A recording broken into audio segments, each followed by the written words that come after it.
Colonel जय Soni sir, जय हिंद। बहुत बहुत शुक्रिया समय देने के लिए। Thank you sir. जय हिंद राजेश जी, ये मेरा सौभाग्य है कि मैं आपके चैनल पर हूं। Thank you sir. सर, कई मुद्दों पर आपके साथ बातचीत होती है। लगभग मुझे याद है कि 5-6 महीने पहले आपने कह दिया था कि इजराइल के लिए हमास से जंग जीतना मुश्किल होगा। ये जंग भी कुछ वैसी ही होगी जैसे रूस यूक्रेन की जंग है। और अब जो खबर सामने आ रही है वो और हैरान करने वाली है कि आईडीएफ कह रही है कि हम हमास को नहीं हरा सकते हैं। हमास एक सोच है। आप कैसे देख रहे हैं सर, क्या कारण हो गया कि आईडीएफ अपने पैरों को पीछे खींच रहा है? राजेश जी, जब से हमास ने इजराइल पे हमला बोला था पिछले साल 7 अक्टूबर, तब से मैं कई बारी आपके इस विख्यात चैनल पर आ चुका हूं जिसे दुनिया भर में देखा जाता है और रोज करोड़ों लोग इस प्रोग्राम को देखते हैं। मैं कई बार जब भी आपके चैनल पे आया मैं यही कहता रहा कि हमास को हराना मुश्किल ही नहीं, नामुमकिन है। इसके दो मुख्य कारण हैं। पहला है कि 2007 से जब से हमास ने सत्ता संभाली गाजा पट्टी में, तब से यह 5वां हमला है इजराइल का। और पहले 4 हमलों में जब जब हमले इजराइल ने किए तब तब कुछ समय के लिए हमास को दबा दिया है, लेकिन फिर कुछ समय बाद हमास फिर उभरा और ताकतवर और खूंखार होके। क्योंकि हमास को चीन और रूस का पूरा समर्थन है, और क्यों हम जानते हैं कि रूस और चीन बड़े अर्थव्यवस्था वाले देश हैं, उनकी सेनाएं बहुत बड़ी हैं, काफी उनकी ट्रेन सेनाएं हैं। उन्होंने पूरी मदद की है हमास को, जिसकी वजह से इजराइल हमास को किसी भी युद्ध में हरा नहीं पाया। ये 5वां युद्ध है इजराइल का हमास पे।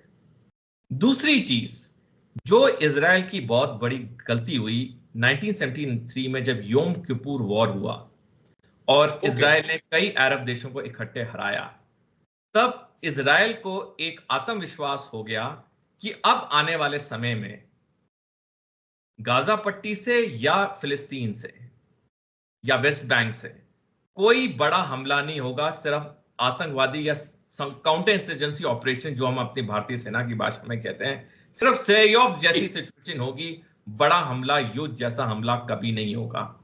और इजरायली सेना में एक सोच का परिवर्तन आने लग गया। जहां वो पहले कन्वेंशन युद्ध के बारे में सोचते थे, अब वो सिर्फ काउंटर इंसर्जेंसी ऑपरेशंस के बारे में सोचने लग गए।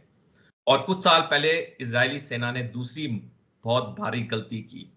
उन्होंने अपने सैनिकों की सर्विस बहुत कम कर दी। एक पुरुष सैनिक सिर्फ 36 महीने के लिए वहां सेवा करता है और एक महिला सैनिक सिर्फ 24 महीने के लिए।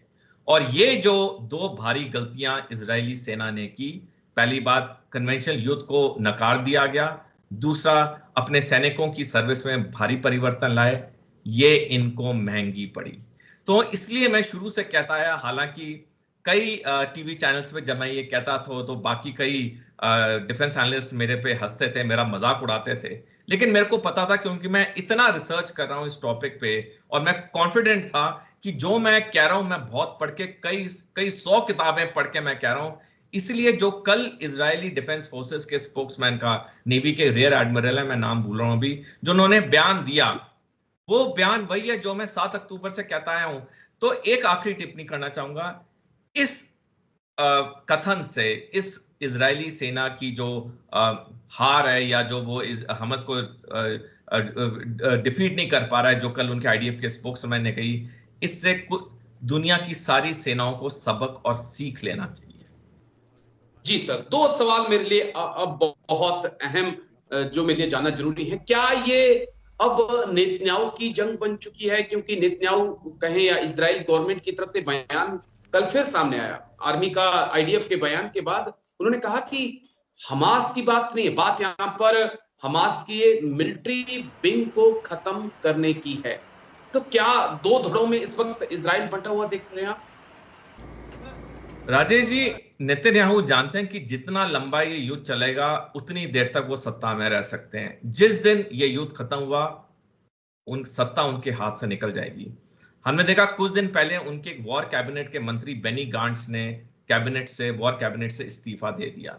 दिन प्रतिदिन इजराइल में इजरायली नागरिक नेतन्याहू के खिलाफ प्रदर्शन कर रहे हैं और वो मांग कर रहे हैं कि नेतन्याहू इस्तीफा देके सत्ता को छोड़ें। लेकिन नेतन्याहू ऐसा होना नहीं देना चाहते, क्योंकि वो सत्ता में रहना चाहते हैं। तो ये जो लड़ाई है, ये लड़ाई इसलिए इजराइल खींच रहा है ताकि नेतन्याहू खुद सत्ता में बने रहे। अमेरिका ने भी कई बार चेतावनी दी। 7 अक्टूबर से अमेरिका कहता है, राष्ट्रपति जो बाइडेन, उपराष्ट्रपति कमला हैरिस कहती आई कि जितना ये लंबा युद्ध इजराइल खींचेगा उतनी दिक्कत उसके लिए होगी। जैसे हम बातचीत कर रहे हैं, 1,500 इजरायली नागरिक मारा जा चुका है इस युद्ध में अब तक, और 38,000 से ऊपर फिलिस्तीनी लोग मारे जा चुके हैं। देखिए राजेश जी, बदले का या रिवेंज का कोई सीमा नहीं होती, कोई लिमिट नहीं होती है। अगर मेरी और आपकी लड़ाई है तो कोई लिमिट नहीं तय है जिसमें कि मैं कहूं या आप कहें चलो मैंने एक दूसरे से हमने बदला ले लिया अब खत्म है। ये एक मैच्योरिटी होती है, एक सोच विचार करके, विचार विमर्श करके आदमी को डिसाइड करना चाहिए कि अब मैं लड़ाई को आगे नहीं खींचूं, क्योंकि इसका कोई लिमिट तो है नहीं। और इसी चीज की चेतावनी अमेरिका दे रहा था, और देखिए आज इजरायली सेना के स्पोक्समैन ने वो कह दिया, जो कि मैं 7 अक्टूबर से कहता आया था आपके शो पे और कई टीवी चैनल्स पे भी। जी, बस एक आखिरी सवाल सर, और मुझे लगता है कि इस पे बहुत कम बात होती है। इजराइल आईडीएफ मुझे लगता है अगर हारा है तो जो टनल वॉर हुआ है वो एक बड़ी चुनौती था। हमारे साथ दो पड़ोसी देश, दोनों ही दुश्मन, क्या इस जीत के बाद वो भी अंडरग्राउंड बैटल की तरफ सोचेंगे या सोच रहे हैं, और भारत को उस लिहाज से अब तैयारियां शुरू करनी चाहिए?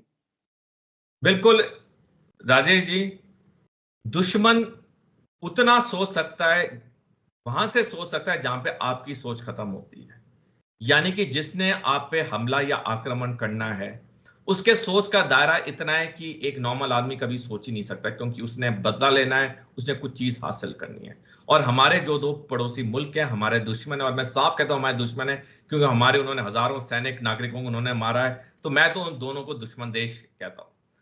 तो ये कुछ भी कर सकते हैं। जैसे मैंने अभी कुछ देर पहले कहा, सारी सेनाओं को आईडीएफ से सबक लेनी चाहिए, ऐसे ही हमारे पड़ोसी मुल्क हमस से भी सबक लेंगे, कि उन्होंने देखा कि ये जो टनल वॉरफेयर इतनी इफेक्टिव हुई है कि गाजा पट्टी में 500 किलोमीटर लंबी टनलें हैं, और अब तक 8 महीने से ज्यादा हो चुके हैं युद्ध के, सिर्फ 20% टनल्स को बर्बाद किया गया है। तो और हम सारे जानते हैं, खासकर जिन्होंने सेना में सेवा की है, कि इजरायली डिफेंस फोर्सेस दुनिया की सबसे बेहतरीन सेना मानी जाती है, सबसे प्रोफेशनल सेना मानी जाती है।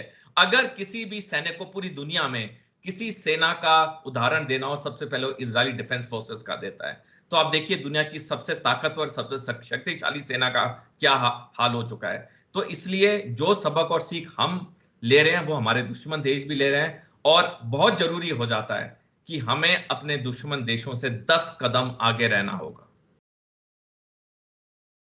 जी, चलिए, बहुत बहुत शुक्रिया आपका, बहुत बहुत शुक्रिया सर, समय दिया आपने और इस पहलू को इतनी बारीकी से समझाया। थैंक यू सर, जय हिंद। Thank you sir.